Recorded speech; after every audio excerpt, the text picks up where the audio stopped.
শুধুমাত্র পিৎজা খাওয়ার জন্য কিন্তু আমরা চলে গিয়েছিলাম অলিভে। অলিভ হচ্ছে দোহারের মধ্যে খুবই নামি দামি একটা রেস্টুরেন্ট এবং খাবারের গুণগত মান হচ্ছে খুবই ভালো। দোহারের মধ্যে অলিভ রেস্টুরেন্টের ডেকোরেশনের কথা যদি বলি তাহলে একদম 10-এ 10ই দেওয়া যায়। আসসালামু আলাইকুম এভরিওয়ান, কি অবস্থা সবার, কেমন আছেন সবাই? আশা করছি সবাই অনেক বেশি ভালো আছেন। তো আমরা হচ্ছে অনেক জায়গায় ঘোরাঘুরি করে হচ্ছে পিৎজা খাওয়ার জন্য চলে যাচ্ছি অলিভে, এবং আমরা কিন্তু সেনাবাহিনীর ডরে একদম ভিতরের রাস্তাগুলো দিয়ে তারপরে অলিভে এসেছি। এই যে দেখেন অলিভের সামনে কিন্তু চলে এসেছে এবং ডাইন সাইডে হচ্ছে আমরা গাড়িটা পার্কিং করে রাখবো। অলিভের এই জিনিসটা কিন্তু সত্যি ভালো লাগে, গাড়ি পার্কিং করার জন্য কিন্তু সত্যি খুব সুন্দর একটা জায়গা রেখেছে। মানে আপনি এখানে কার থেকে বাইক সবকিছুই পার্কিং করে রাখতে পারবেন, এবং পার্কিং এর এই সাইডে গেলে কিন্তু দেখতে পারবেন এখানে বেশ কিছু প্রাণী হচ্ছে লালন পালন করে। গাড়ি পার্কিং করার পাশাপাশি এখানে যে প্রাণীগুলো আছে ওইগুলোর সাথে একটু মজা টজা করে আমরা হচ্ছে অলিভের ভিতরে ঢুকে যাবো। এখন আমরা সবাই কিন্তু রাস্তার এদিক ওইদিক ভালো করে দেখে এক সিরিয়ালে হেঁটে হেঁটে ভিতরে চলে যাচ্ছি, এবং দীপু ভাই কিন্তু আগেই চলে আসছে। যাই হোক, যদিও অনেক জায়গা দিয়ে ঘুরে ঘুরে তারপরে অলিভে এসেছি, তাই সর্বপ্রথম সবাই আগে ফ্রেশ হতে চলে এসেছে।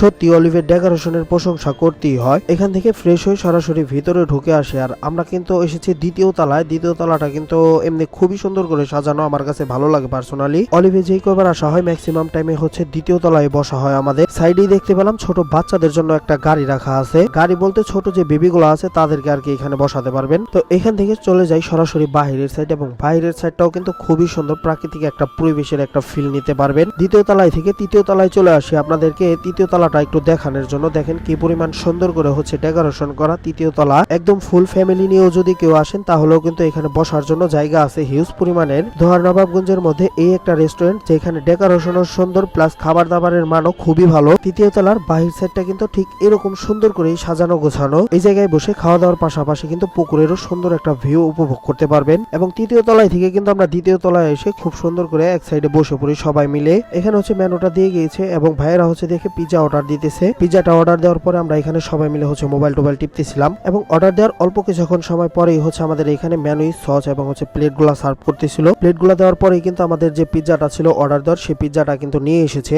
দেখতেও কিন্তু পিৎজাটা খুবই সুন্দর লাগতেছে, এবং দোহার নবাবগঞ্জের বেস্ট পিৎজা বলা যায় অলিভের। কারণ হলো এখানের এই পিৎজাটা আমার আগে পরে আরো অনেকবারই খাওয়া হয়েছে, তবে কখনো ভিডিও করা হয়নি। এই পিৎজাটার মধ্যে কিন্তু চিজের পরিমাণ অনেকটাই বেশি থাকে, আর আমি হচ্ছে এখান থেকে একটু সস নিয়ে হচ্ছে পিৎজা খাওয়া শুরু করে দিয়েছি। দোহার নবাবগঞ্জের মধ্যে বেস্ট একটা পিৎজা পাবেন অলিভের মধ্যে। দাম একটু বেশি হলেও কিন্তু খাবারের গুণগত মান খুবই ভালো। আর এই হলো আমাদের ইয়াং ম্যান হৃদয় ভাই, দেখেন চিজগুলা হচ্ছে টেনে ছুটাইতে পারতেছিল না। যাই হোক, এখান থেকে খাওয়া দাওয়া শেষ করে ছবি এবং ভিডিও করে হচ্ছে আমরা এখন চলে যাইতেছি, কারণ আমার হচ্ছে আবার দোকান যাইতে হবে। আজকের মতো এই পর্যন্তই, দেখা হচ্ছে নতুন কোনো ভিডিওতে। সবাই ভালো থাকবেন, সুস্থ থাকবেন, আল্লাহ হাফেজ।